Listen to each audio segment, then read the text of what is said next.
My name's Kevin. I'm the Chief Operating Officer and founder of a company called Forward.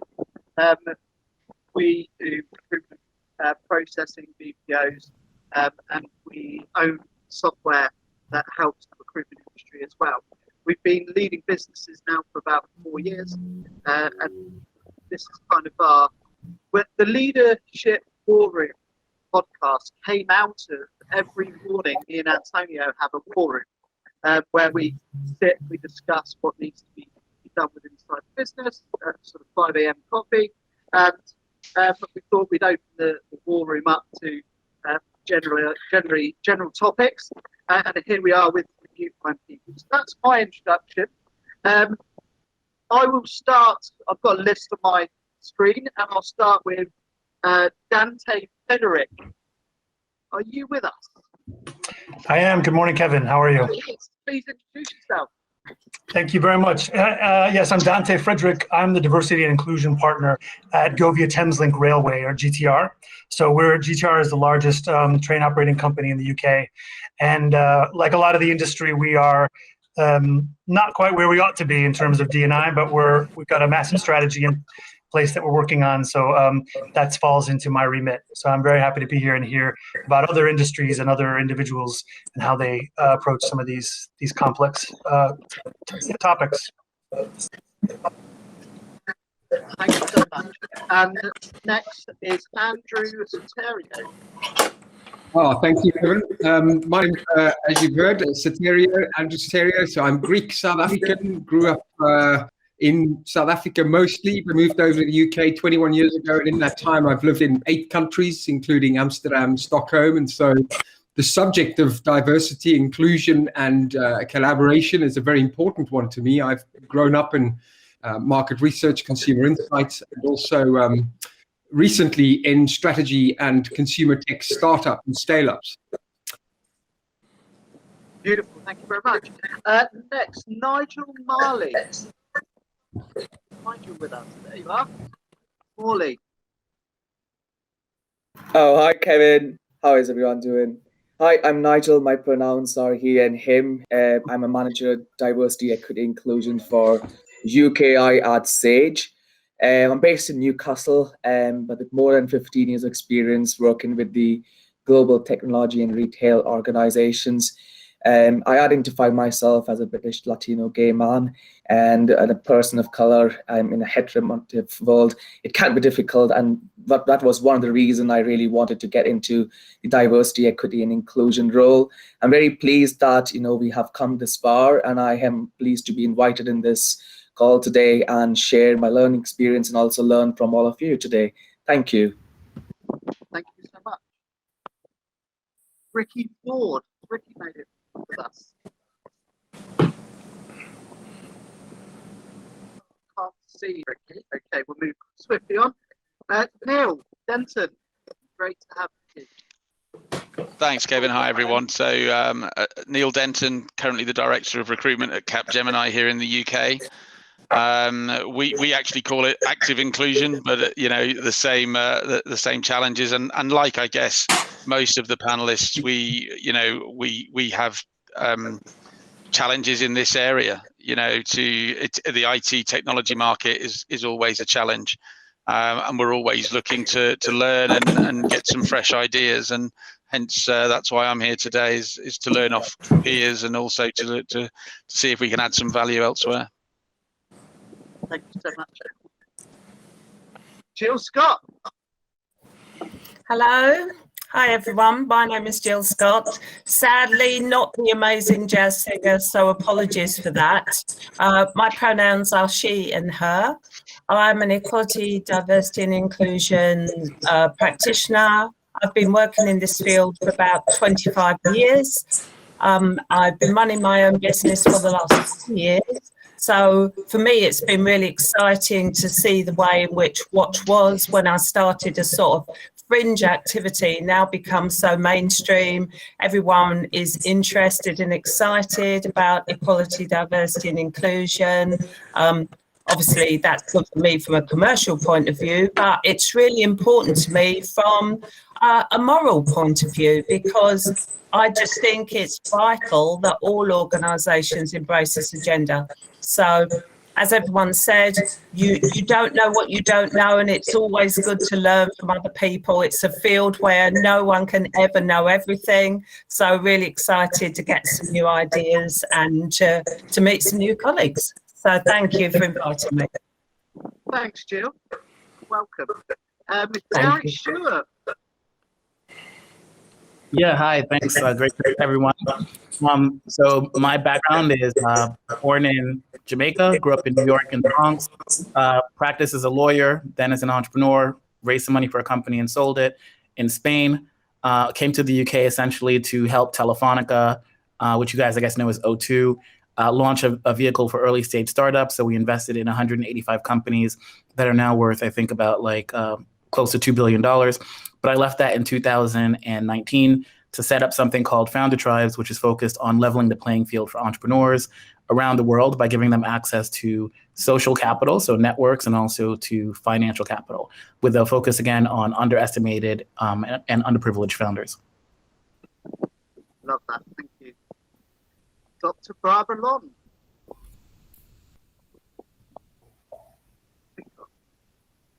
Oh, you're on mute, Barbara. You're on mute. Hello, thank you. Hi, my name's Barbara. I live in East London. I'm a chartered psychologist, occupational psychologist.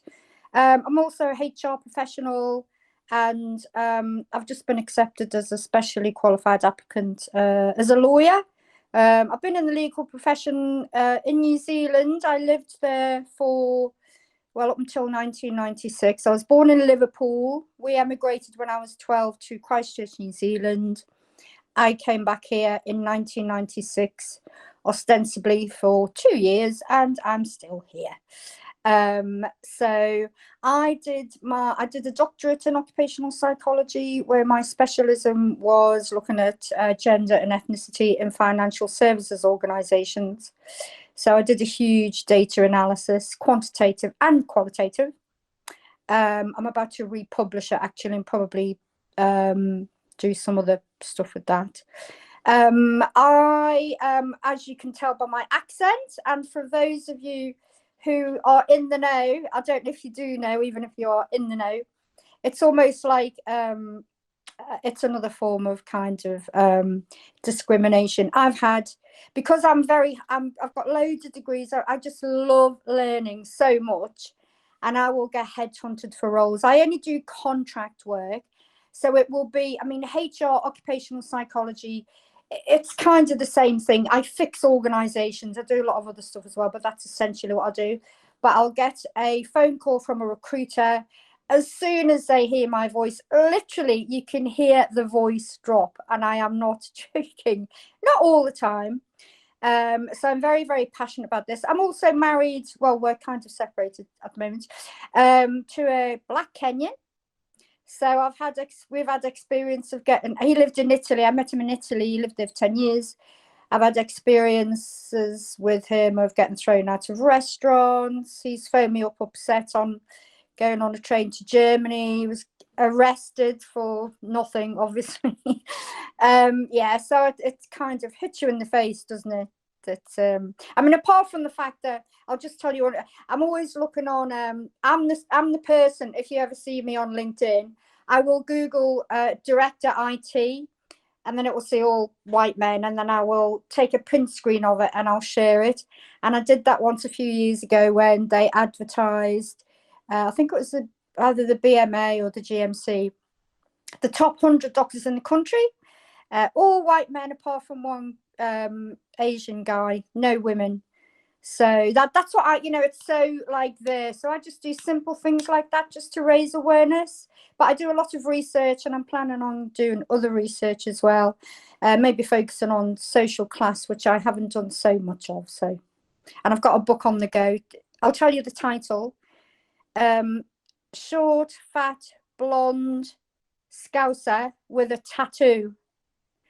So as well as all the other things, my brother died 2 years ago, and I was talked into getting a tattoo. I'm touching my arm here, and it's just his name with a cup of tea. So yeah, that's me. Thank you, and I'm happy to be here as well. Nice to meet everybody. What an introduction. Thank you so much, Barbara. Thank you. Thanks. Kate Headley. Has Kate made it along? Hey, I have. I'm here. Thank you, Kevin. there you are. Thank you. First of all, really nice to meet you all. What a lovely opportunity to share some thinking and learning. So, yeah, I'm Kate Headley. I'm one of the founder directors of the Clear Company. We're just coming up to our 20th year anniversary, so we're not new kids on the block. And like Jill, I can remember way back when this was more of a struggle to get a voice than it is now. So what we stand for is kind of disrupting in a practical, pragmatic way to make effective change happen, creating an inclusive world of work, an inclusive society. My own background is born and bred in Wythenshawe, South Manchester. For those of you know, that's probably one of the poorest boroughs in the UK, still probably is.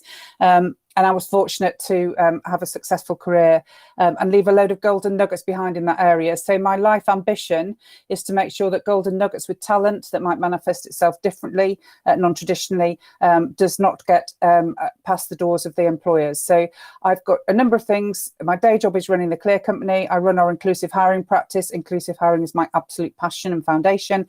And I also founded the Recruitment Industry Disability Initiative in 2011, where we've influenced the lives positively of over 500,000 disabled job seekers.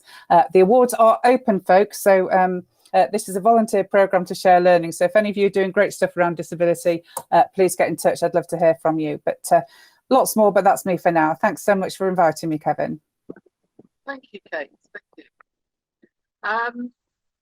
you. Sasha Scott. Sasha was emailed me saying she didn't make it, so we'll move on. Shikari Gabolki, you here? Okay. And DK. I'm here. DK Bartley, Chief Diversity Officer, Moody's Corporation. I've been doing this for about 20 years, believe it or not. I started really in the early stages of when it was just D and I. Now it's a wide variety of things. But along with that, I've worked with some of the most influential global companies in the world, including Polo Ralph Lauren, Huawei, Louis Vuitton, Moët Hennessy, HarperCollins, News Corporation, et cetera, et cetera. At Moody's, we are really the pinnacle for when we talk about diversity, equity, and inclusion as a business imperative. It's really embedded in just about everything that we do, and a major employee value proposition for our organization. So it seems like I'm the only American company on here, but that's fine because guess what? We're a global organization and we have a global diversity, equity, and inclusion strategy. So I'm looking forward to this conversation. Thank you, DK. And Andrew, you've raised your hand there. Thank you, Kevin. Yeah, that was such a brilliant point that you just made there. The point around bundling diversity, inclusiveness, and equity. And I think equity or equitability is a word we don't hear enough of. Certainly nowadays, and that's something that I would like to just flag my hand for. I don't want to jump in at this point, but perhaps for us to come back to later, but by addressing some of those issues around equitability in the workplace. Absolutely. Thank you. Thank you. Okay, so that's the introduction. Thank you ever so much, everyone. I will start now opening up conversations and really getting everything going. Please, if anybody else has got anything they want to chip in, raise your hand. We'll pause. We'll get into what you want to talk about. At the end, I will stay behind right to the end until there is no one left here. So if anyone's got any questions they want to ask individually, or you want me to put you in touch with someone, then please do.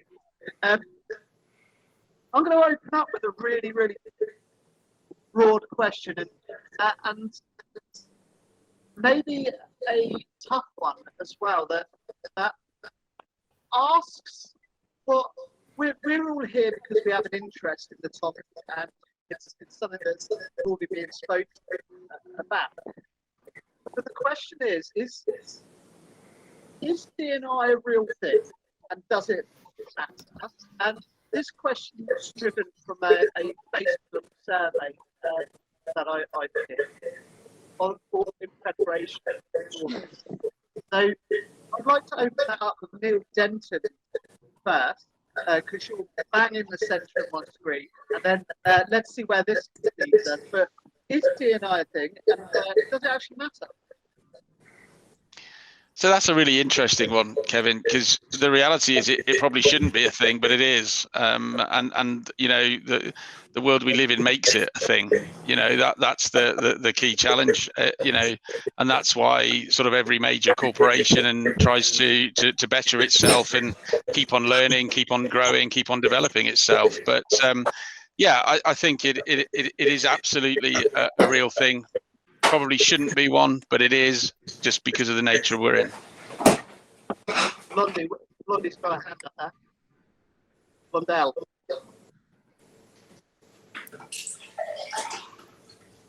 Yeah, hi. Thank you for that. And I'm just joining. I just happened to see randomly this post on the website on LinkedIn, and I just signed up. So, you know, I'm not. I do kind of work in a bit of D&I, but I'm not practitioner or anything like you professionals. I work for a schools charity, and we put on virtual work experiences. And obviously, it starts with young people. So the idea is that the programs target underrepresented young people and get employers to encourage them to do work experiences that people that help to address the talent. But I think that for me, it's not about diverse D&I being important. I think the elephant in the room is that the people just don't admit that they've got prejudices and biases. And I think that prejudices and biases can fuel D&I to a point where, as Barbara said, the minute she speaks, because she's got a Liverpudlian accent, people automatically make assumptions about you.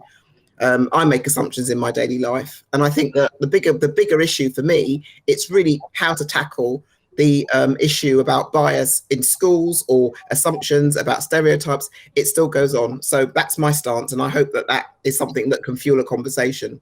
So you're saying that this is driven from childhood experiences, the way that we're sort of brought up? Well, we've all got our databases. I mean, I grew up in rural Bedfordshire in the 1960s and 70s. And, you know, people often comment and say to me, oh, my goodness, you speak so well, as opposed to not speaking well. You know, people have got their biases. They've got their own biases. And I think, you know, even now people say to me things like, my name's Blondell. Oh, I thought you were blonde. And I mean, I've been hearing it all my life. You know, we've got this, you know, a camera comes on, it's a director of a firm, a CEO. I'm sure, Neil, you might get this. You've got a senior lead in your business, happens to be black or a woman, and people are shocked that, you know, and ask stupid questions like, well, how did you get the job? And where did you work? And what university did you go to? And, oh, do you know it? And we just need to address that because it's not being addressed. Sorry, I'm getting passionate about it. I do beg your pardon. Oh, good. And we got Gary Stewart with his hand up. Gary. Yeah, no, I was going to say, I mean, I think that the question is really like an empirical one. Like, I mean, at the end of the day, if you have, like, let's say in the US, for example, minorities, black people being 13% of the population, but in my field, they only get 1% of the venture capital funding. It's not a question of is diversity inclusion necessary. It's just like, it's obvious. Like, or in the UK, you know, black people are like 3.5% of the population, get less than 0.2% of the funding. There are no black people on the FTSE 100 and kind of like executive roles. So then the question is, well, you only have two choices. Either you're saying that black people are stupid, or there's another issue at play, which is that for whatever reason, they're not being included within the, you know, halls of power or being given access to capital. So to me, there's no question that diversity is important, because if it's not important, then you're just saying that people who are not represented equally, it's because somehow that particular group has lesser talents or abilities. And we can have that conversation, but I think most people don't believe that, so that there really is one of inclusivity. Really interesting. There's a couple of stats you gave there, which I'll bring back up shortly. I've made a note of. Nigel, you put your hand up there. I think I echo everyone's view in here. And for me, whenever someone asks us in the organization too, where I'm working at Sage, like, why do we even have a function of D&I? It's just like what we do is just create some awareness and campaigns and programs. Then I tell them there are two things. One is what is diversity and what is different between diversity and inclusion. And that's basic. If you're counting people as diversity, then making people count as inclusion. As that Blondin said, that when people come from different race and background and they kind of ask questions because of prejudices or privileges, it's just not that, but also recognizing people for who they are, and what they bring in the business.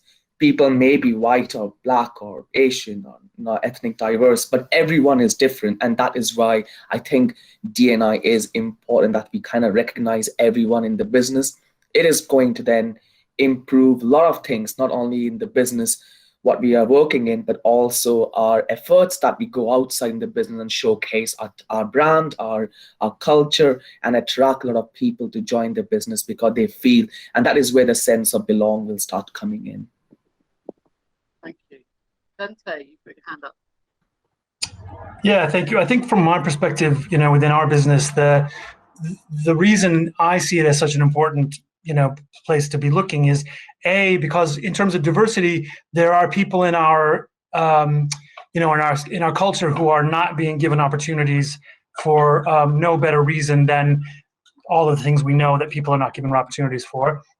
And that the reason inclusion is so important is because even if you attract the very best diversity into your business, if they're coming into a hostile environment, they're not going to stay in your business. And that, for me, is really key. Is that that the reason we need to inclusion is about sort of culture, and diversity is about processes. From where I sit, and whatever we can do to sort of mitigate those things, I think the last thing I would say is that there is.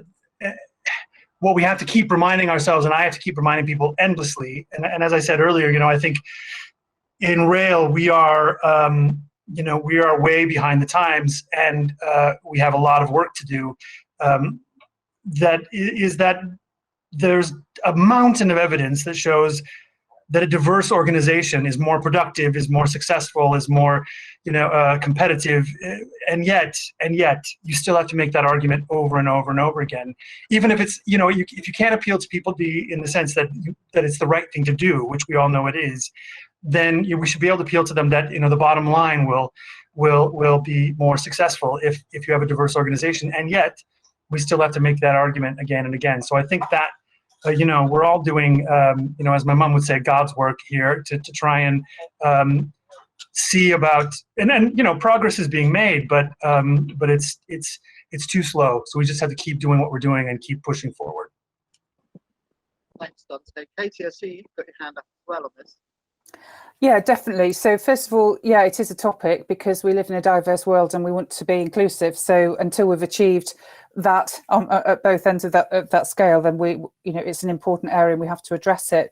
I wanted to pick up, if I may, on Gary's point because I just loved it. And I had thought I was the only person that said this. So I've now lost my platform, Gary. It's that whole, when we're looking at diversity and inclusion and we're looking at, our statistical evidence, then that conclusion has to be either there's barriers within our processes, policies, practices, behaviours, or only a certain part of the population is good enough to work here.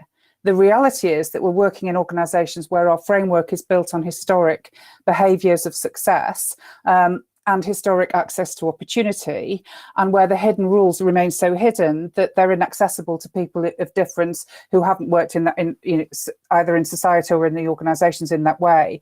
So my kind of take on this is, if an organisation authentically, genuinely wants to be successful via a diverse workforce that is included, has that sense of belonging and thrives, then it has to authentically and practically find out what's going wrong and have a very open mind as to what that's going to tell them, as opposed to making certain assumptions. Where we find the biggest change happens, if you take to the railway point, because we've got a railway person, so if we take HS2 as an example, everything that's happened at HS2 in terms of diversity and inclusion started with a really severe lens into what was wrong, what was broken, what could be fixed. So it was from that platform of knowledge. So that would be my kind of take in terms of just throwing it out there to anybody who's listening. Encourage your employers, or if you're an employer, do it for yourself. Don't just guess, because Gary's point is absolutely right. So if you start to telling you that, something's going wrong and you need to address it. Yeah. Well, it definitely does exist. Okay, I have a 20-year career plus to prove that it does exist. I think the key points around diversity, equity, and inclusion is, as an organization, as a company, as a corporate entity, do you want to have everyone that works for you, whether it's 10 people or whether it's 1 million people, do you want to have them a part of your company? Do you want to have them have a voice? Do you want to make sure that they are a part of whatever processes that you have within the company? Do you want to have customers that look, talk, feel, sound, act like them, right? It's not just about you as an organization internally, but it's also about you as an organization externally. As far as I'm concerned, it's a best practice and it's a business imperative. I forgot my colleague who said it, but if you were a company and you focus on DE&I, studies show that you are more successful, you have a better employee value proposition, people want to work with you, want to work for you, want to work by you. It's just the right thing to do. So when you talk about best practices in organization, diversity, equity, and inclusion is right there at the top. So it does exist. Very nice. Brilliant. Andrew, you've got that hand up. Thank you. I guess it's picking up on some of what's been said. And with respect to the experts in the room, I believe the labels and the languaging is dangerous. And I think, Kevin, this goes back to your point. I think we should be talking more around what does it take to be future ready, and what is the end state going forward. And certainly, I think to correct one of the colleagues on the panel, some of the research in the UK over the last year suggests that actions have been taken thanks to some of the George Floyd protests, and there has been progress made, particularly actually in politics, where, and I think Simon Woolley, who sits in the House of Lords, shared research and analytics this morning. You can check this out on my activity page in my LinkedIn. I liked it, but he was sharing how there has been improvement, particularly in the political ranks, of diverse hiring practices from other ethnic groups. But the reality is we're still way off, particularly at industry level, certainly in the UK, but there's also a cultural blocker. Now, the double-edged sword for me, I spent the last 10 years working with global consumer goods companies, the likes of Unilever, Coke, in different markets. And certainly those markets included South Africa, the US, and Europe. And there's also a double-edged sword, a danger, when we start traveling or socializing messages around, Black Lives Matter in the US. It creates a negative problem down in South Africa, where the minority there is maybe not Black, they might be white. And so they are then discriminated against actively when these messages begin to travel. And so there's danger in the languaging. I think we need to take a next level up approach where we're talking about humans, and not get caught up in some of these what I believe to be issues that are creating more of the problem. And that could be provocative, I know. I mean, we're all focused on the same issue, but the languaging is creating tensions elsewhere. I'll end with that. I must comment, because I think you just said something that I really want to clear up. So whether it's Black Lives Matter or whether it's Asians Lives Matter, whatever it is, the key thing around diversity, equity, and inclusion is education. Okay, so if something like Black Lives Matter and you're at a company where whites are the minorities in South Africa, there needs to be some context around what's going on, what this means, etc. You cannot automatically, I would never label that, the minority now, the white people that have ruled South Africa for God knows how long are now terrified of Black people. That's just not the perception that I would want anyone to have. So I think there needs to be And that's what we do as practitioners, is really from a corporate perspective, is educate people and provide resources and tools so that there is a clear understanding of how diversity and inclusion is being communicated and the reality of what's going on. Because we have to be inclusive of everyone, not just a singular entity. Yep. Thanks, DK. That's, and Andrew, really good points there that you made, and I'll come back to a couple of them. Right, I've got some hands up now. There's Practia Lambert. You came up first. Do you want to? What's your point of view on it? I can come in. Can you see me? Yeah. Yeah, we can see you. Okay, great. I just want to come in on some of the comments that have been made. Just to give you a bit of background, I'm an academic at London South Bank University, and I am doing research on the transition of youth to the world of work and equality, diversity, particularly around neurodiversity. And I just want to say that a comment that has been made around education is that somebody needs to turn the microphone off. I'm getting a lot of feedback. Yeah, so thank you.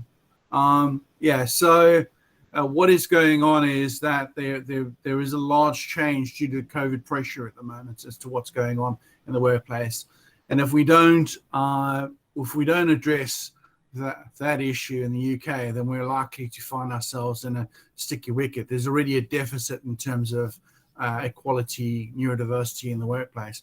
And Drucker, who was a famous management expert, he said that you have to address culture before you address strategy. Otherwise, you're going to have, the culture will eat the strategy for lunch.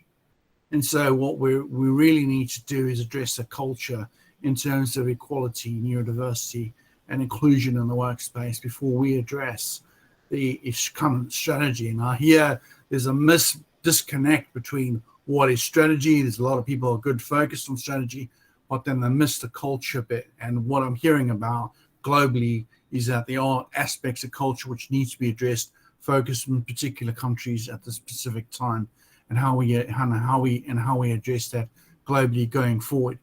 My research has shown is that if we don't address the youth, equality, inclusion, and diversity, we end up with youngsters that are in prison systems, that are disconnected, that are NEETs, that are disconnected from society as a whole, and that's squandered talent. So that is a culture that we need to address, but right from early years through school into the world of work. And the statistics really show that. From what I've been in contact with Lord Willie and a few other lords, as I used to work there, and a few other people within the academia on neurodiversity, and they all agree that if we really need to address the education system in terms of ED&I before we actually get into the workplace itself. Otherwise, we find ourselves this disconnect, and then the youth don't transition very well, and we spend a large portion of our time in ED&I in the workplace trying to redress these issues, as you've all currently mentioned. So that's is something that I'm working on. You're welcome to connect with me at Dyspraxia Lambeth on Twitter and LinkedIn. So that's what I say is redress ED&I in school, transition through into the workplace, and we end up likely having a much more effective ED&I space in the workplace, and a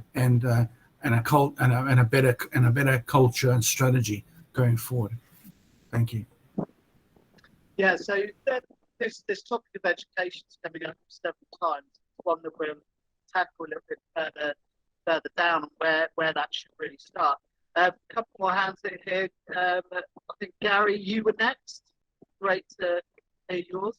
And if we can make these the last hands and then move on to the next question, then we can ask anything else at the end there. So we got Gary, Dante, and Jill, and then we'll move to the next question. Gary, let's hear it.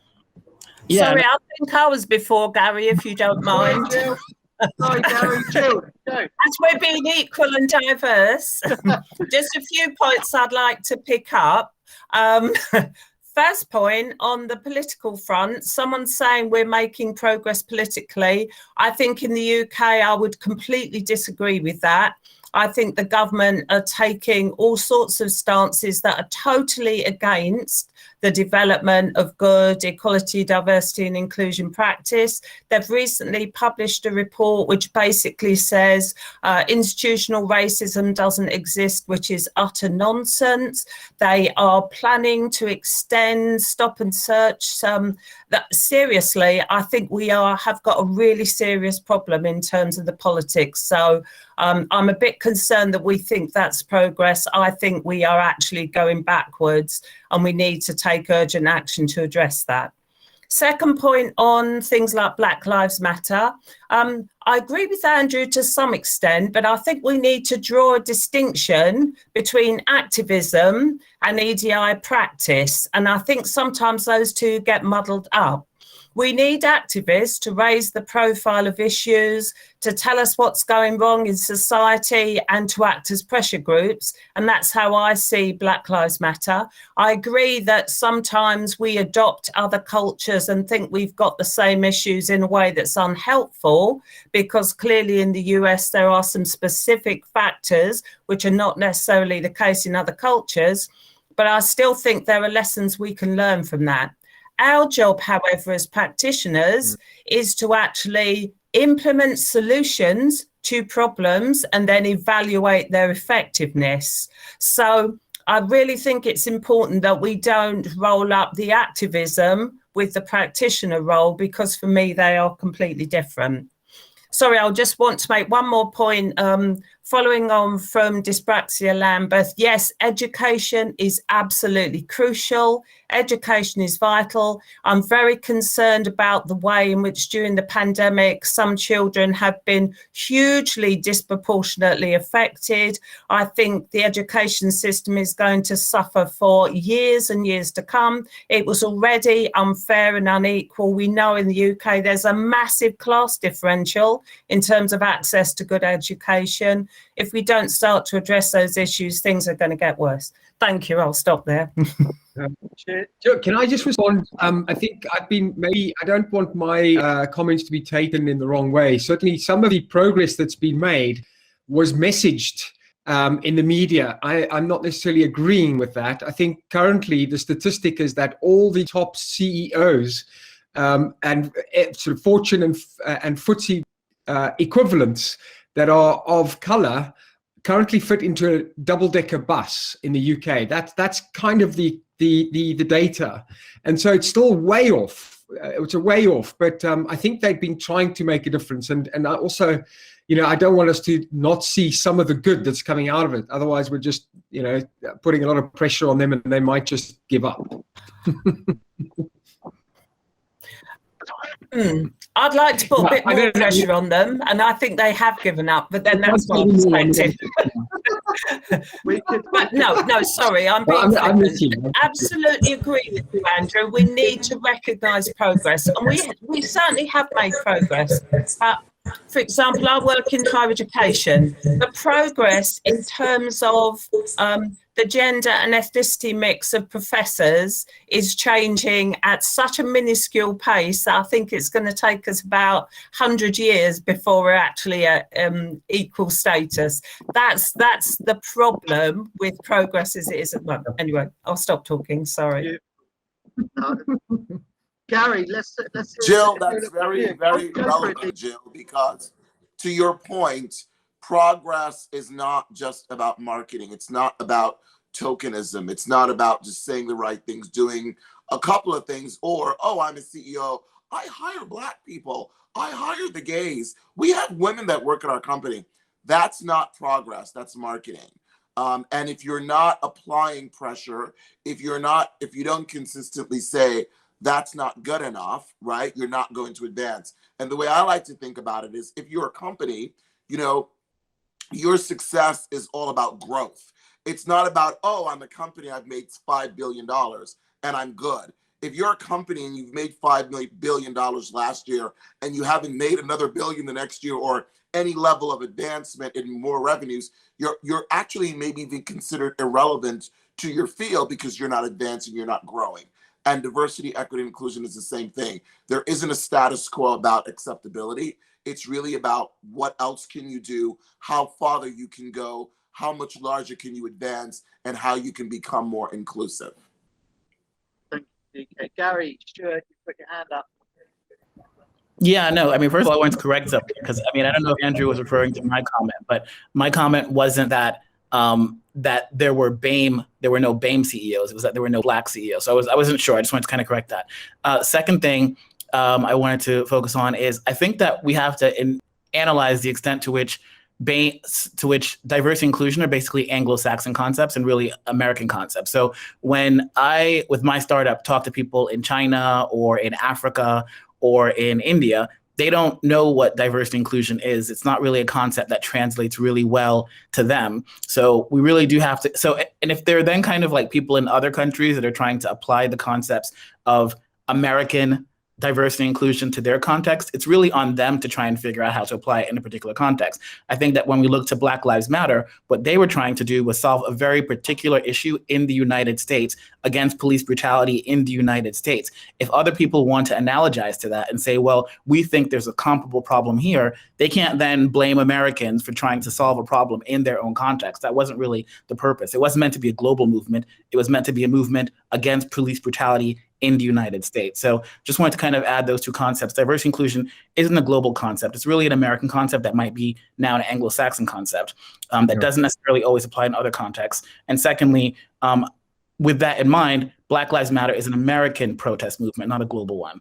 Even if other people kind of join it, I feel like let's remember the original purpose, which was protesting against police violence in the United States. Yeah, I love that, Gary. And if I may, just to back up on that, I think for me, the nuance here is in media. And I think media is the one word that hasn't come up yet today. The media traveled and created a lot of tension in a country that possibly didn't understand, as you say, those terms and labels. But it certainly created other tensions over time when we could have mitigated that perhaps without that media traveling, because many of those people might also not have the education levels to be able to discern between diversity and inclusion being an American-specific initiative and it having traveled. So they read the same language. Much of the language that travels in English-speaking countries would originate from the US and the UK. And so I think there's that danger too. But I totally agree, and thank you for that. Yeah. So Andrew, I've got to respond to that. I would not blame the media or say that the media bears responsibility for people's, corporations, entities' lack of understanding with either diversity, equity, or inclusion. And here's the reason why. As a corporate entity, and I think Gary said it so beautifully, as a corporate entity, we have to resolve how these things show up within our organizations or our corporations. I'll give you the example of Moody's. When we had racial injustice in 2020 with George Floyd, Black Lives Matter was also a huge problem here as well. As a corporate entity, we had to have what are called courageous conversations, right? Because you also had white people here who, to some extent, felt that they wanted to help their Black colleagues. And you also had white people who didn't understand how to help their Black colleagues, right? And you have to have a conversation around that. I can't just rely on the media to say, oh, the media did a really horrible job of showing what happened with George Floyd and, depicting the white police officer. We had to take some responsibility and talk about that and say, what is going on? And let's be clear, what's going on particular to our organization so that we could talk about it in a much more open environment, have a better level of understanding. We may not solve it that day, but I could tell you that just having open dialogue and having a conversation around what's going on, tell me what you feel, how do you interpret things, has made a significant difference with our company. Not just, it's gone way beyond Black Lives Matter and George Floyd and racism.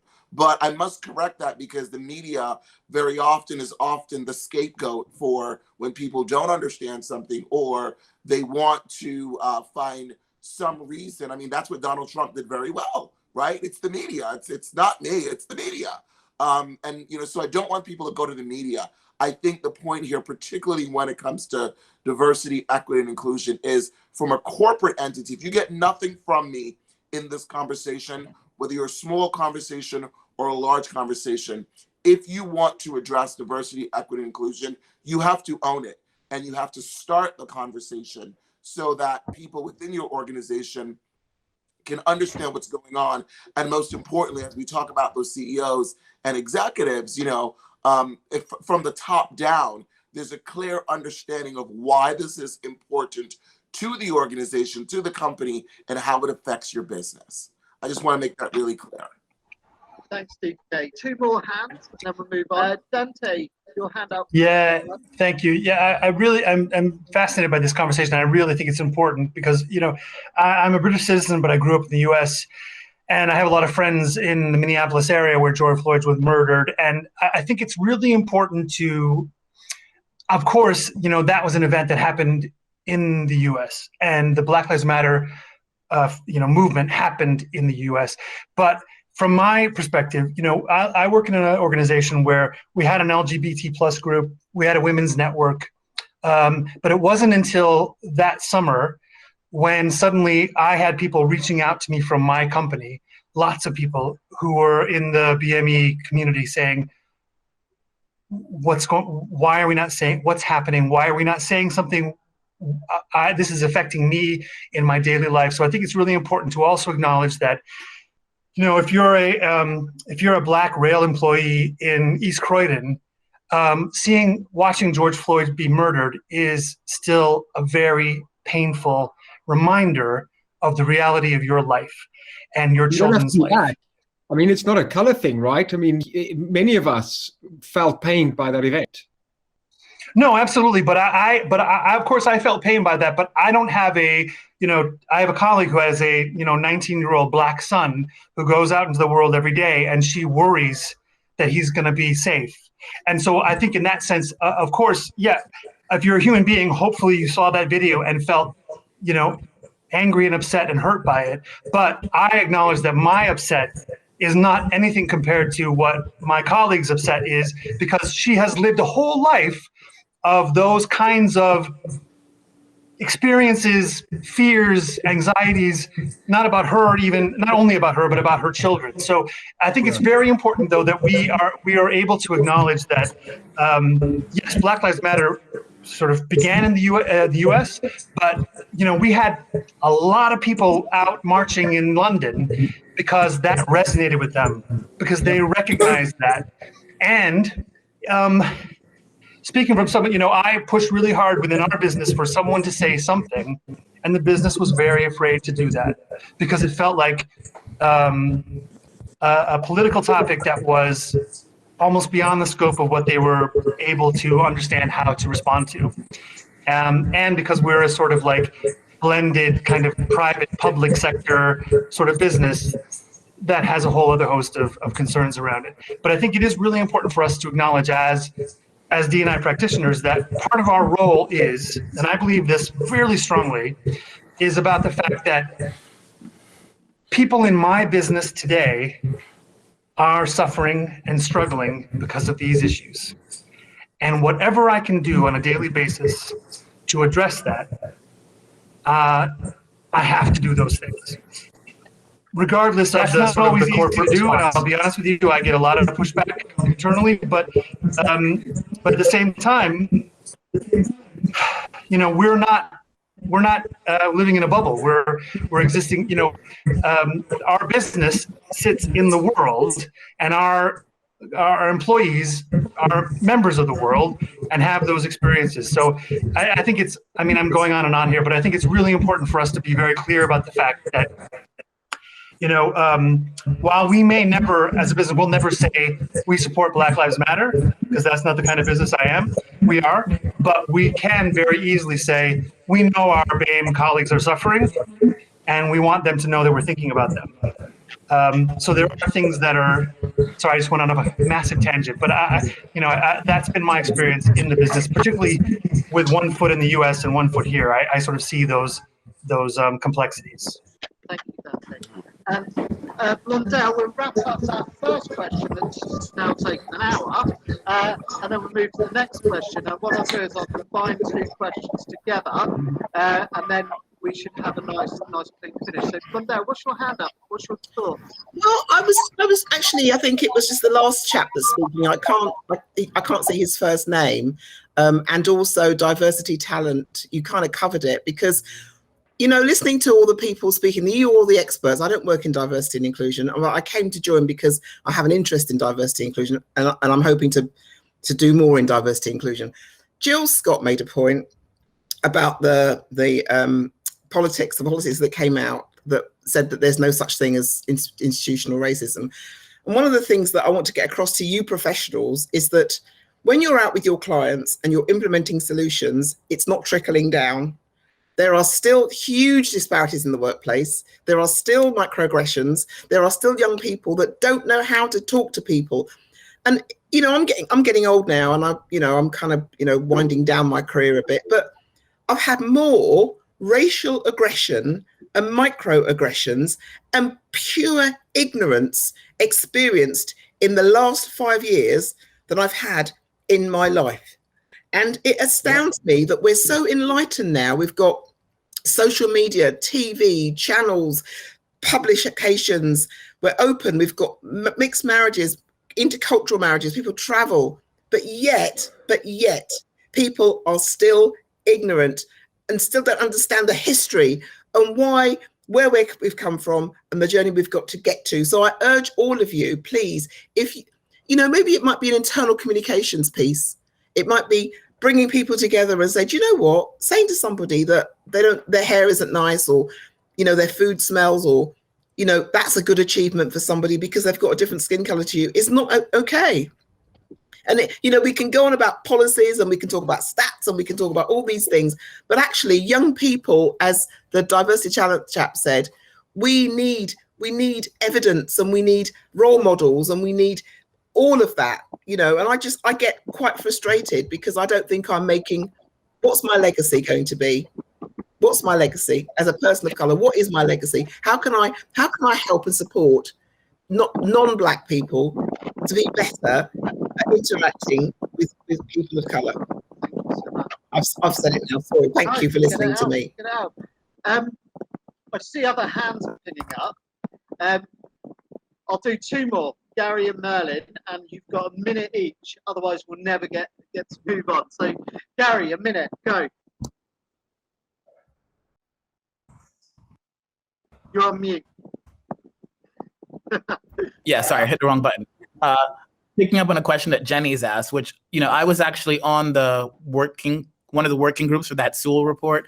And so we kind of were like working with the government to try and figure out the answer to diversity. And I think there is definitely an effort to kind of divide people, the white working class against kind of, minorities, racial minorities. So I guess the question is, to what extent should we try to embrace the white working class within diversity and inclusion initiatives? Because I do think that there is a lot of discrimination goes against people who are from lower, socioeconomic classes, whether here or in the US, and that politicians have proven really good at trying to galvanize them by kind of being racist, or Brexit, Trump, whatever you want to call it. These are all initiatives saying to the white working class people, we know that you guys are suffering as well. No one's paying attention to you. We're going to save you. And so, open question, should diversity and inclusion efforts include white working class people and not just focus on women, people of color? Thank you, Gary. It's a good time for me to jump in. Merlin. Yeah, no, Blondell hit a really good, she had a great point there about education of white people around, what's going on. I mean, I'm a middle-aged white guy, kind of ignored these days because of my status. Grew up in the 70s here in the UK, which was a completely different place to how it is now. And I think a lot of the time there is kind of now a marginalization around, you know, the sort of middle-aged white people, because we grew up in one way, and now we're living in a new world, all right, where we all believe, absolutely, not all obviously, but most of us believe wholeheartedly that there should be more equality. And we try and do our bit in everyday life. Yet there is still a lot of kind of social stigma around, you know, with all the media stuff that's going on and all the sort of advertising that's pumped onto us and all the, you should say this, you should say that, you shouldn't say this, you shouldn't say that.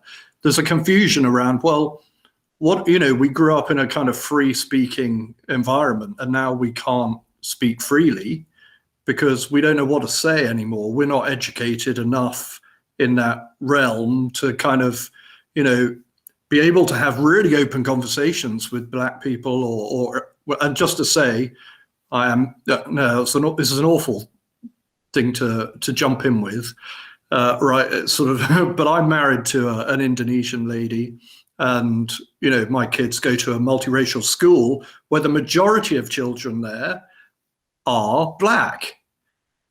It's a great school. What this school does brilliantly is educate all of the children around D&I.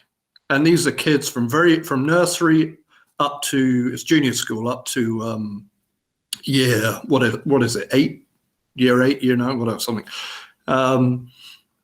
They do it fantastically well. They have, you know, they celebrate, you know, Black history. They celebrate great, you know, people from that have historically been forgotten by the UK, you know, for making huge strides in science or whatever it is, and almost been written out the history books. Yet this school does an amazing job of recognizing these great people. And I think all schools need to do that, you know, and as some of you guys, including Gary, mentioned, this is when it should begin at schools, and it should be rolled out into the workplace. So our kids, when they're going into the workplace, should already have a clear understanding of D&I. They should know that, you know, we're just humans, all of us.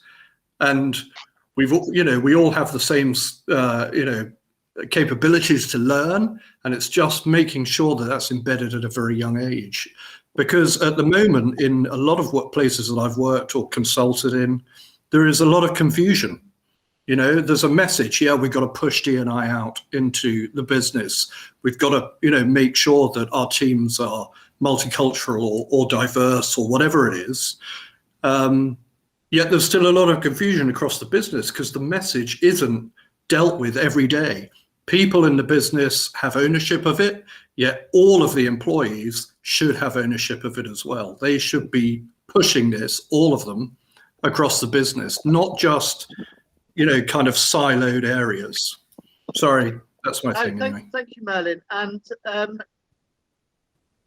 that actually leads really well into the next question. And I see Barbara and Jill got their hands up. So I'm going to ask the next question, then I'm going to actually ask Dr. Barbara Long to start, and then Jill will come to you. And leading into the next question, and I'm going to combine two questions into one. If companies deliberately have teams that are designed to deal with D&I and hire this the and D&I problem to solve it, is there not conscious, not conscious bias that is going to impact this hiring model and this inclusiveness, this diversity in workplaces? And doesn't that just become non-inclusive by the very definition of having these teams in place? And Barbara, Dr. Barbara Lord, I'd love you to start with that one.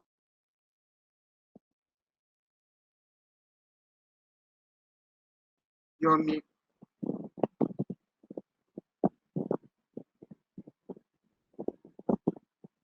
Oh, we still can't hear you. Oh, sorry. Matt, yeah. Sorry about that. Okay, so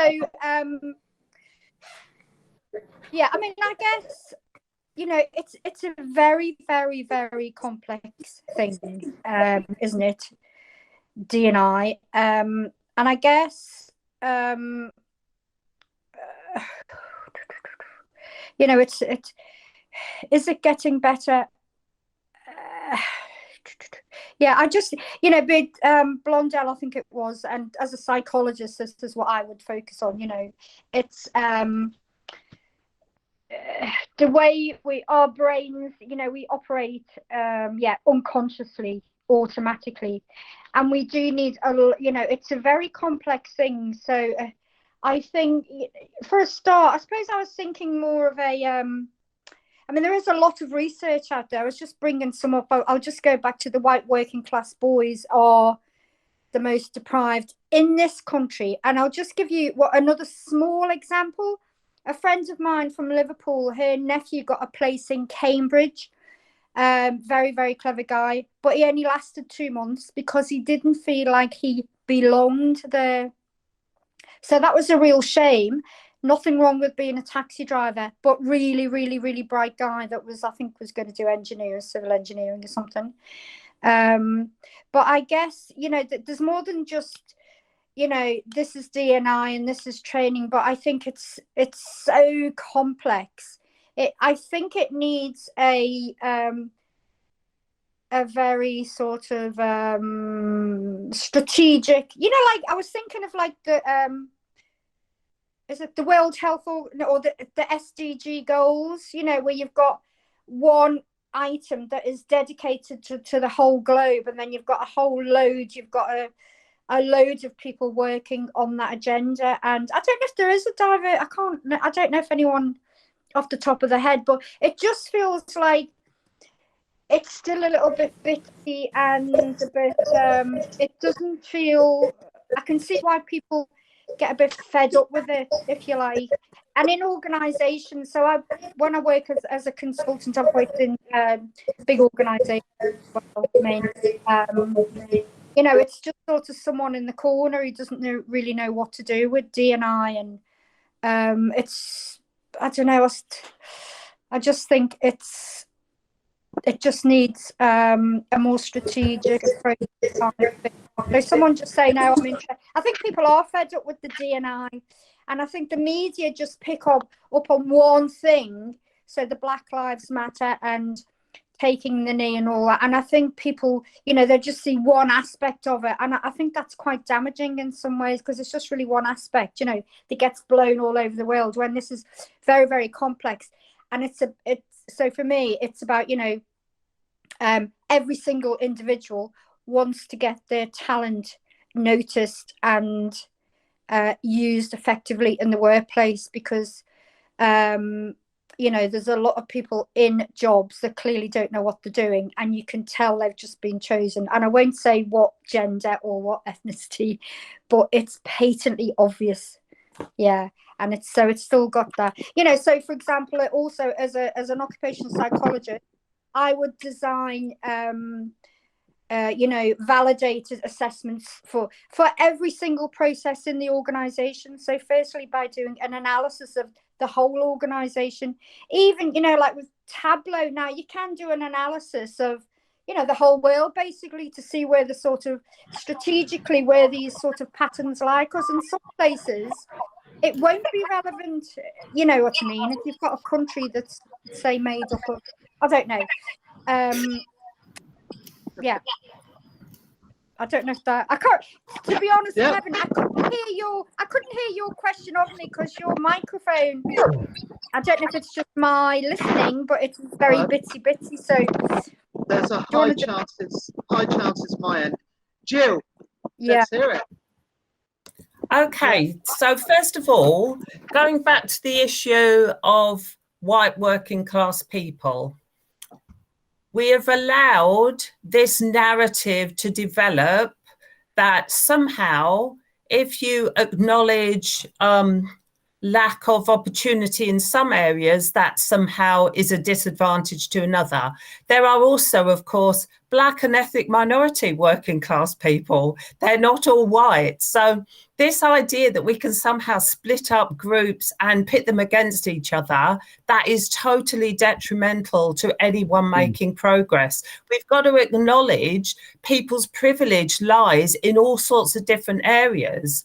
The fact that you are white in itself does give you a form of privilege, but that's not to underestimate the lack of privilege that comes from being from a working class background. I can say that because I am myself working class. I know the challenges. So this narrative that somehow you can split people up into little individual compartments is, to me, completely wrong and totally unhelpful. So diversity is not about saying, if you fit into this box, you're okay, you know, white, middle-aged, middle-class men, you've got it made. No, that's completely wrong. We still need to acknowledge the challenges that come from being middle-aged, for example, particularly if you are working class. So I just get really concerned that we believe somehow we are alienating certain groups. That must be the way we are projecting the message, because it should not be that way. Diversity and inclusion are about everybody. If some groups, including the group, Merlin, you're talking about, feel as though they are not part of the conversation, we're not saying the right things. Having said that, I do want to make sure that where people do have privilege, they can acknowledge that and can understand the impact of that for people who don't have that form of privilege. And that's how we should be talking about it. Privilege shouldn't be a sort of stick to beat people with. You don't have any choice in it, do you? You are who you are, and you are developed in the way that you're developed. What we do have to acknowledge, though, is that a lot of those forms of privilege, and I include social class in that, means that this idea that somehow we live in a meritocracy is actually completely flawed. It's a sort of fake meritocracy where we set certain standards and then we say, oh yeah, people who've met those standards, we'll give them opportunities or promotions or whatever it has to be. So that's why it's important to acknowledge the privilege, not to say there's something wrong with being a white middle-aged man. Second point is about bias. So we've had a lot of conversations about unconscious bias and the impact, and sorts of studies saying, oh, unconscious bias training doesn't work. Well, unconscious bias training is not designed to be a one-off exercise where we say, right, okay, here's your half-day training on unconscious bias, tick that box, and now you know how to do this without being biased against people. We're trying to overcome a lifetime of conditioning here. That's the equivalent of saying to someone, oh, right, go off to medical school. Okay, you've had one lecture at medical school, now you can cure cancer, isn't it? It's absolutely ridiculous. So unconscious bias training should be the start of a conversation about the challenges and issues that arise in the workplace because of all our biases, including, as Barbara said, bias against people with certain accents, not just things that are the protected characteristics, as Gary said, social class, should that be something we talk about? So it's about recognizing everything that creates disadvantage and unfairness in the workplace and trying to address that. And that's why Barbara is saying it's complicated. Of course it is. We're trying to deal with a whole load of issues. So you need to start small, don't you? You need to, otherwise you get overwhelmed. You know, none of us are going to create a totally fair society overnight.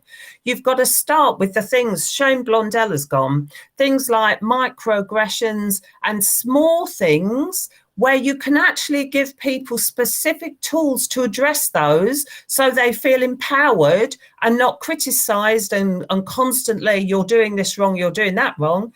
Give them small things where they can actually make a difference and build on that. That would be my advice. I'll let other people come in now because I see lots of other people want to talk. That's great, Jill. Thanks a lot. Nigel, you were first, and then it was Barbara, and then it was Gary. Nigel, go. And we've got a cap on this for the next 10 minutes. Then we'll wrap up with one more question. So we've got 10 minutes left. Nigel, go. You're on mute, Nigel. From you. The most famous fames.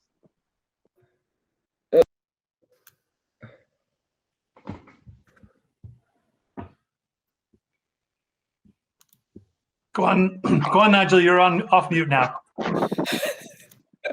Right, sorry for that. Apologies.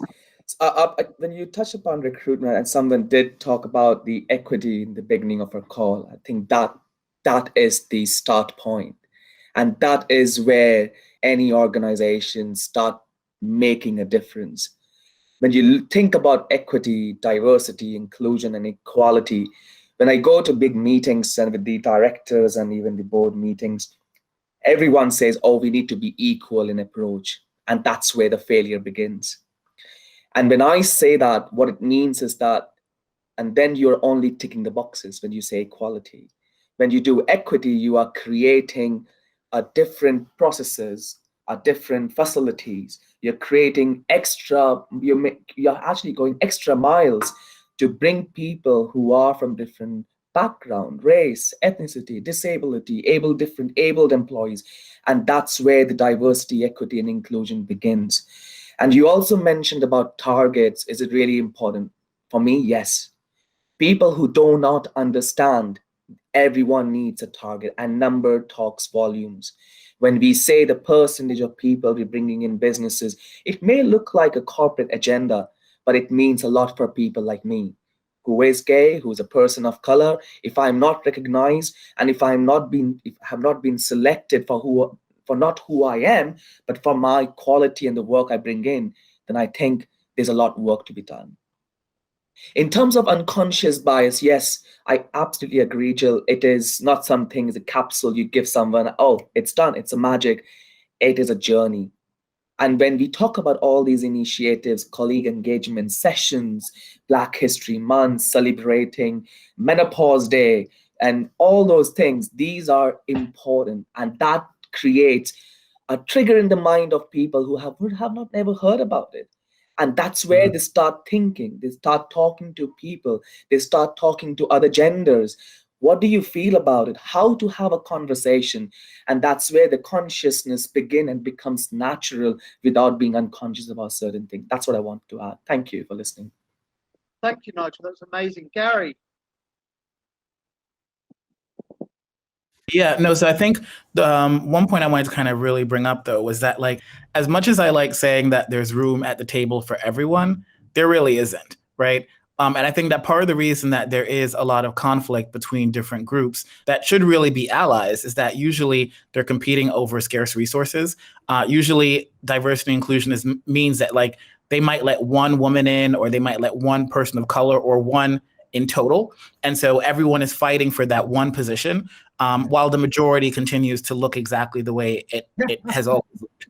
So I guess my question is, how do we get around that? Because as much as people are saying, okay, well, we should be inclusive of white working class folks, and that's the reason why I asked the question, at the same time, the reality is that the people in power are only going to give a certain limited number of slots to quote unquote diverse candidates. And that means that all of us, who probably represent 99% of the population, or at least like 60 or 70% of the population, are fighting for that one slot, which then means that there's all of this animosity instead of allyship. So how do we get around that? Well, sorry to interject quickly, but we do a lot of practice in our fleet, in our business, around blind hiring, to make sure that we get people into the pipeline, into the process. Obviously, there's a certain amount of headhunting we can do, but outside of that, where we're advertising for roles and people are applying, it's completely open. We don't even ask for CVs within our process, but we just ask them to do a small type form to give us an understanding of their skills. So anybody is open to apply. We will only start to realize the individual and who they are after the first two processes of that application process are completed. One, the initial application; two, the type form exercise we give them. And then when they come to speak to us directly, we've shortlisted already before we know where they're from, what ethnicity they are, whether they're disabled or not, gay, straight, whatever. we've already have a short list based on what you can bring to the table. Will you be a good fit for us? This is not talking about the cultural side, but will you be a good fit for us from a skills perspective? And once I know you can deliver and you've got the right skill set to match the role, then we look at culture when we start the discussions, and culture for me isn't about any of those things we're speaking about around diversity. It's about communication. It's about your ambition. It's about, does that match up with what, as a company, our ambitions are and our, well, whatever it is. I mean, it's quite intangible sometimes. But I think if it's quite intangible, but if more companies could start their processes, their hiring processes from that, perspective, where they are doing blind hiring, and they're not and they're shortlisting before understanding who the individual is, where they're from, et cetera, then I think it goes a long way to start to bolster a diverse workforce. And I know there's so much more we can do around that, but we're a small company and we're learning, on the job still, which is half the reason I'm here. And, but it does mean it opens up a huge spectrum of candidates, where perhaps our teams may unconsciously implement bias into the process at an early stage. And I don't want that in the business. I want us to be able to cut that bias out, and before we start talking with people, and then we can move forward. From Merlin, I'm just going to ask a quick follow-up. Is that at all levels? I mean, because I think that like mine was really at the board level and at the kind of executive level. So is this? No, it's at all levels. So we have, we're an Israeli-based company, but we have 70% of our workforce sits outside of Israel. It's hard to be diverse in Israel, as you may expect. As you were talking about earlier, sometimes diversity, we have to look at it in a different way. But we hire a lot of women into the business in Israel. And that's not through planning, it's just through expertise, But outside of that, we have colleagues in 14 different countries globally, including Africa and China, South America, Brazil and North America, and lots of countries in Europe. And our workforce is very diverse, but only because we're picking people from different countries. It's not been a conscious effort to go out and say, okay, we're going to find diverse candidates. Yet our hiring will always start at whatever level of the business, whether it's for a junior developer or an administrator, all the way up to senior director level or management, senior management layer. It will always start with blind hiring, always. Interesting. Very interesting that. Dr. Babylon, your hand is risen and you're on mute. Mute again. And then Dante, we'll finish off with you, and then we'll okay, have I'll just be panelists. All right. I'll just be very quick. I mean, I guess Merlin, what you were talking about was quite interesting because that's in an organization, it starts with it doesn't start with your recruitment. It starts with, so an example, I've brought in, say, diversity. You'll advertise not just in the Guardian, but you'll have, you will understand where your populations are, so you get as diverse, and then you'll start to, sift through. But I just wanted to, I mean, unconscious, I could. So I'm an academic as well.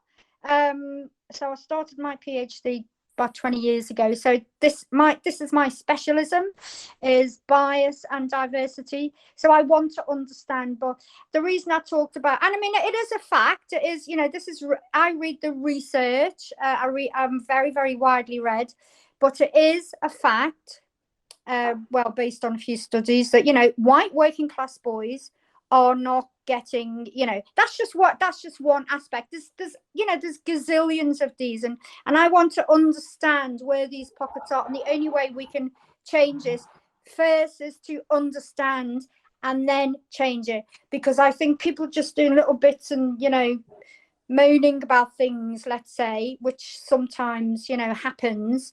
I think it just really makes things, you know, quite confusing. But the other thing I was going to say was, it's gone up my head now. Sorry, because I was really listening intently to everybody. Yeah, I suppose I was just going to say, yeah, I like to, you know, I like to really understand first before, you know, changes are made, basically, and yeah, understand first and then make changes. Yeah, because it is so very, very, very good. And I think there is a lot of work going on out there, but I don't know to what extent. As I said, so I will look very, very simply at LinkedIn, and I do that all the time. And I do think it's quite telling when, you know, without doing the sort of academic research, you know, it's obvious when you see all directors will be white men, or all blah, blah, blah. And I'm not picking on white men here either, but that's quite a good way, because that's a huge database in itself. It's not perfect, but it gives you some insight. And then I will write a little message. And next minute, you know, something might be done about it, because it, you know, it just smacks you in the face as being so obvious. I can't help myself, I'll be honest with you. So as well as doing the academia, I'll do the, you know, but I'll do it sort of in a way where it will make a difference, I guess. And I suppose it is about making a difference, isn't it? But understanding first, yeah. I think it's important, though, that one of the things I wanted to say really quickly was that, sort of based on what other people have said, is inclusion is about culture, and that's the long game, right? Culture is a slow shift. Diversity tends to be mostly focused on recruitment, and that's about process. So if you can look at your processes and you can figure out how to make those more inclusive and overcome bias, then you can make real progress in the short term. I 100% agree. Culture is absolutely important, but that's a long one. That's going to take time and energy.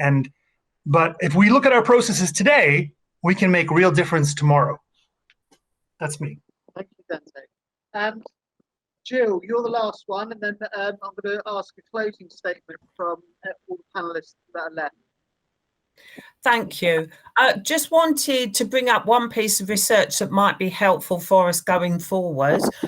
Something's been published in The Lancet, actually today, I think, showing that there were conferences, medical and scientific conferences, where they had equal numbers of participants in terms of gender, but they still found that women weren't participating and weren't getting their voices heard.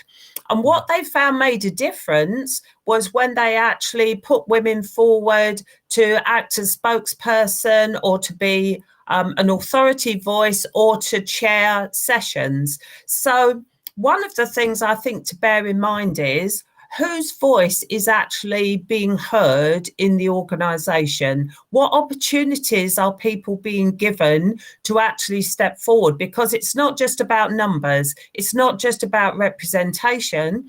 It's about the way in which people are represented. So one thing I would suggest is, if you look at this podcast afterwards, I wonder how many men have spoken and how much proportion of time has been actually used by men as opposed to women, because that's what usually happens. So just about thinking about how we set things up, structure things and organise things, because a lot of those structural things will be part of the barrier. Thank you. I think it depends on the industry you're in. I mean, I volunteer in a yoga community, and most of those people would be female speaking. Whereas in a corporate workplace, if you're in management consulting, strategic consulting is naturally androgynous. And so the men, I think it's industry dependent, and not so much. I think we're getting bogged down again into segmenting too much, but I love your point. I don't want to get confrontational at this part of the conversation, but it depends by industry. Certain industries have engineering, for one, have been dominated by these stereotypes. Yeah, but isn't that part of the problem, Andrew? Yeah, that's the whole key. Yeah. We should go bigger than organizations, because organizations are also suffering from the theory of heterogeneity. Right now in the UK, US, organizations are part of what's happening at the top down. And so we need to look at country level and say, well, who's doing this well? Is it Amsterdam? They used to be very diverse, very inclusive, very equitable. Are they still doing that? Are they still the benchmark for what this looks like as a country, as a city, as an organism, as a community, an ecosystem? And then model ourselves from that. Organizations aren't necessarily the best in class right now because of the lack of equity in the world today. That's my closing statement, and I'm going to step back. Thank you very much. Okay, that was great. That was really, really valuable, and I'll take all this and we'll edit it down and not edit it down. Sorry, we'll tidy it all up, make sure it all sounds nice. Okay, so let's wrap up. And the best way I think with such broadness here is if I just ask for 10 seconds closing statement on and around the topic of how can companies and individuals from now, today, from listening to this podcast, being a part of the podcast, how can we impact this topic, the B and E&I? And I will ask for a closing statement from Dente first. Okay.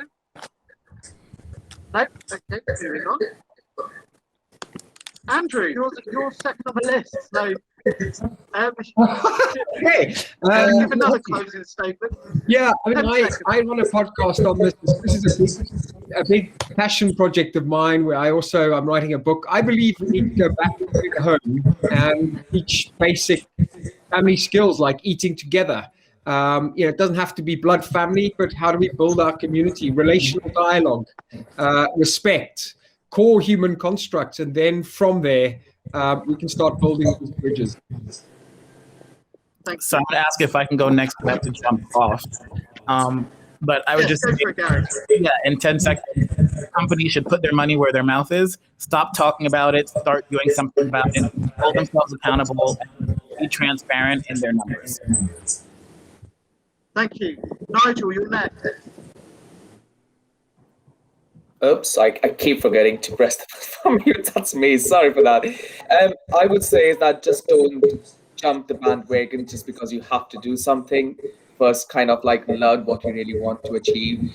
Know your people first in the organization. Try to understand where they are currently and where you really want to go. Set your internal goals rather than just showcasing what you have done and go in social media and do it. It's gonna just go back to you, backfire you, and you will be the worst organization in the world. That's it. Thank you.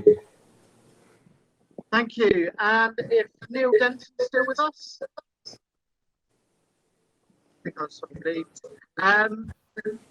Jill Scott, 10-second closing statement. Thank you.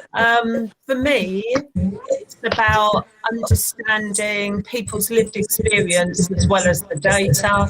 So asking people what their issues are, how they feel, what you can do, trying to get people to understand that the small things are really important, those microaggressions that people talk about, helping people to understand. I suppose it goes back to what Andrew was saying about respect. It's about treating everyone with dignity and respect for me and having that as your core organisational value.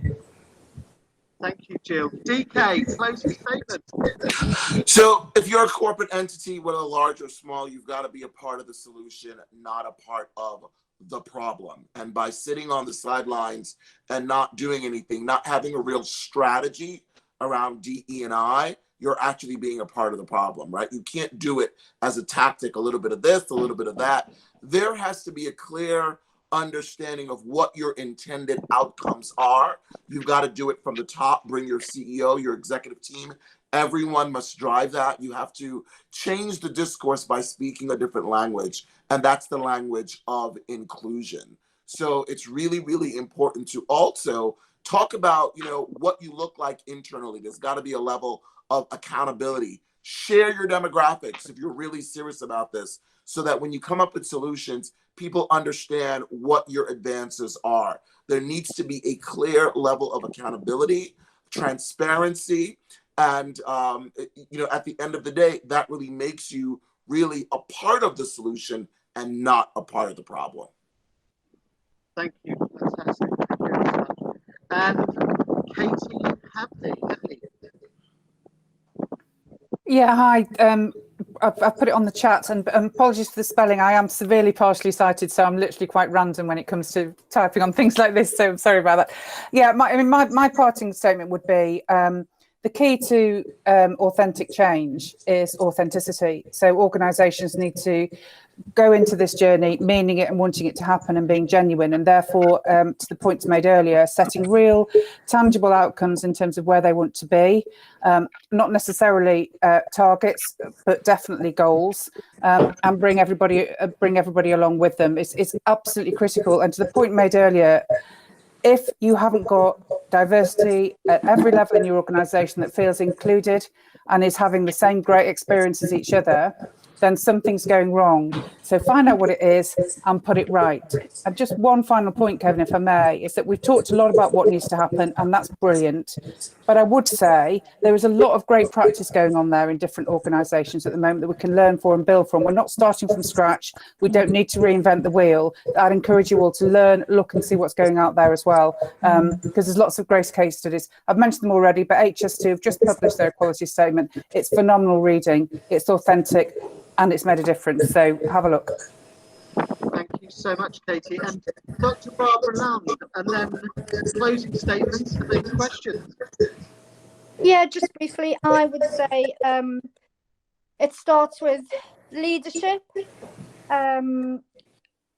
So leaders need to be chosen and really understand diversity and the impact it has on not just their own organisation, but the whole world. And that way, if you're in a leadership position, you've got opportunities to lobby governments. So it's really got to start at that high level, and leadership and management. Secondly, very, very important to filter through organisations, and so it's a two-way street, really. Thank you very much. Guys, chaps, ladies, gentlemen, everybody. We are at the end there. I will stay on until the very end. So if anyone wants to talk or have a chat or answer any questions, please stay. If not, thank you very much. Everyone will get a copy before we distribute on the channels. And yeah, thanks for your time, guys. Lovely to meet everyone as well.